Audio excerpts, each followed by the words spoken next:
COVID isn't the only crisis out there. There's another crisis permeating under the pandemic surface, but it's actually been bubbling toward a boil for a long time. It has to do with K through 12 school teachers in Idaho. And aside from our healthcare workers, COVID fatigue doesn't compare to the fatigue many of our teachers are facing. It's only had a brighter light shone on it over the last year and a half with online learning, school board meetings, and unfounded accusations of teaching critical race theory in Idaho schools. On September 14th, an op-ed was posted by Idaho Ed News on their Facebook page. It was written by Morgan Keena, a fourth-year middle school teacher in the Nampa School District. In it, she says, "I truly love my job, and until this year, I have been excited to go to work every day. However, in the last few weeks, I've come to the realization that I may be leaving teaching after this year." She details how as a middle school teacher, she connects with about 150 students every day. She knows their home situations, their interests, their hobbies, and how they learn in class. She wrote she checks in with some of them on weekends. She makes sure others get breakfast. She gives them a snack if they're hungry. And how she protects her students with a pair of scissors during lockdown drills.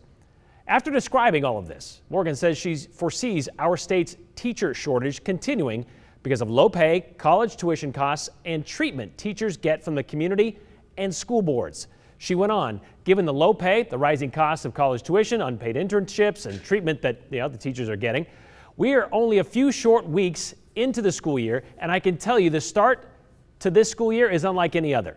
I'm exhausted, I'm hurt, and sad this may be my last year. I can assure you that high-quality educators will only continue to show up for our kids if you show up and support the teachers of this district. And she's referring to Nampa, of course. But that could be anywhere in the state of Idaho. And it sounds pretty dire, doesn't it? Well, another teacher saw that post and responded, and it got our attention. Mike Tatro started teaching in 1995, started out in the Kuna School District. Also a middle school teacher, he moved to the Valley View School District in 2015. But Mike didn't just threaten this might be his last year. He made it his last year. After 25 years as a teacher, Mike walked away on September 10th, just 3 weeks into the school year, for all the reasons Morgan wrote about. Mike sat down with us to tell us how he came to this gut-wrenching decision and why he thinks more might do the same.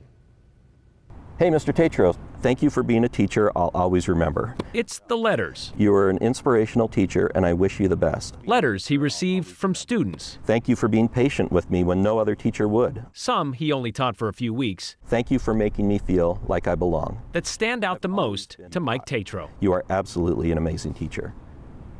And to see that, that influence and that impact that it's already had, our time together, it made it really difficult. Mike's difficult decision to quit came after more than 2 decades as a science teacher, most of it in middle school. Because they still have this nugget or kernel of little kid in them that you can appeal to, but you can also have these adult conversations with them. In the classroom or out of it, his goal has always been to engage his kids, to make education rewarding for his students and himself. A feeling for Mike that's been waning for a while. Well, it's still a rewarding profession, but it has really been, in the last probably half dozen years, kind of a death by 1,000 cuts. Mike says the first cut came in the early 2000s with the No Child Left Behind approach to teaching. When I started getting kids who weren't curious anymore, they were worried about their test grades, and that was it. Mike says that tact may have hurt his teaching spirit, but didn't quite kill it. But more cuts would come in the form of funding, he says. Funding has been an issue for a long time, and it hasn't really improved. We haven't been able to fund education at the level where I feel I can be successful in the classroom. Every governor that has been in office and has run for office or has given a State of the State address. The state of Idaho is healthy and strong. For 20 years. Right. Education is #1 priority. I believe the state should ensure that every Idaho child leaves our schools knowing how to read, write, and do basic math. I'll propose sufficient funds in the budget to move forward on this critical task. So promoting and constantly improving education for the people of Idaho must be the foundation of our work here together. And now we have the financial means.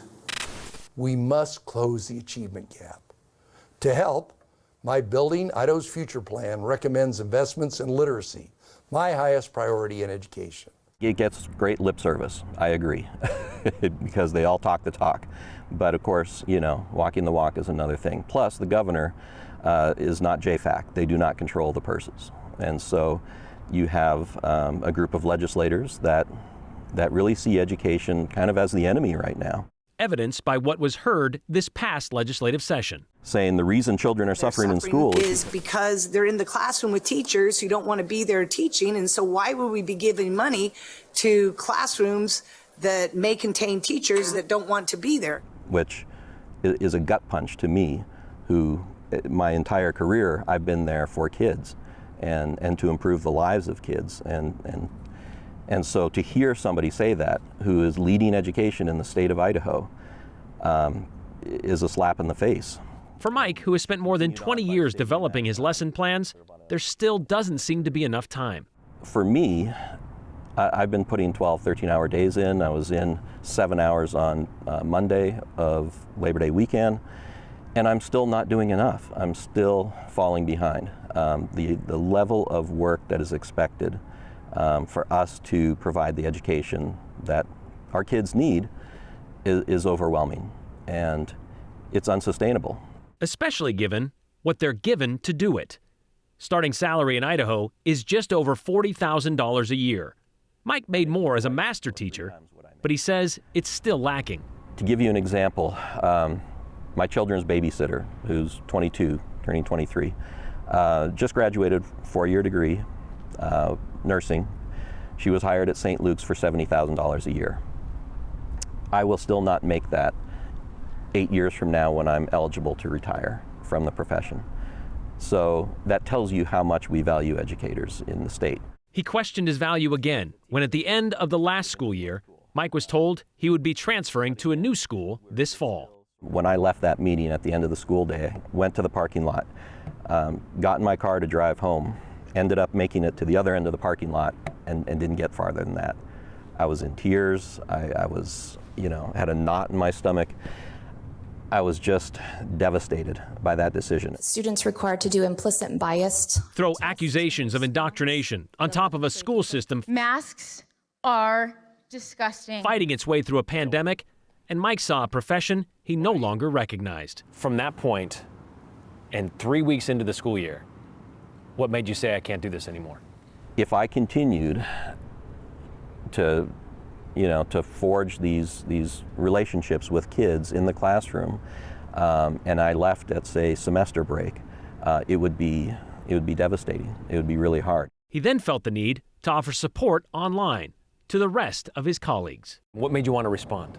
The fact that the general public doesn't know what kind of crisis we are in right now and what level of crisis our educators are in, the level of stress and anxiety, as I said before, is it's everywhere. And there are educators who don't think they can make it through the year. And this toxic environment is not going away.